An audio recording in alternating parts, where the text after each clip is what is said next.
हमार झुमे का राजा तो हई चोरवला। हमार झुमे का राजा तो हई चोरवला। सासु न चोरवली ससुर न चोरवले। सासु न चोरवली ससुर न चोरवले। हमार झुमे का राजा तो हई चोरवला।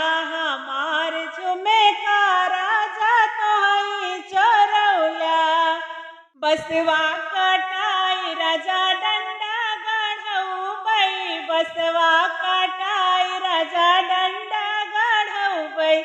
तोहार गरमी राजा हमही उतरबै। तोहार गरमी राजा हमही उतरबै। हमार झुमे का राजा तो हई चोरवला। हमार झुमे का राजा तो हई चोरवला।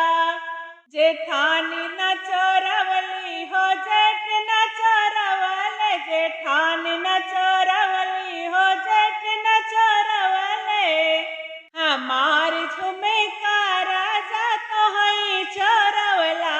हमार झुमे का राजा तो हई चोरवला।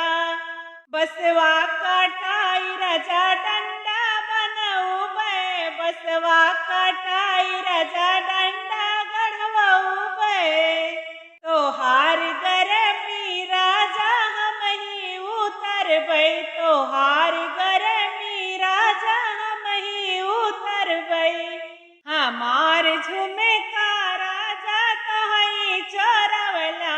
हमार झुमे का राजा तो हई चोरवला।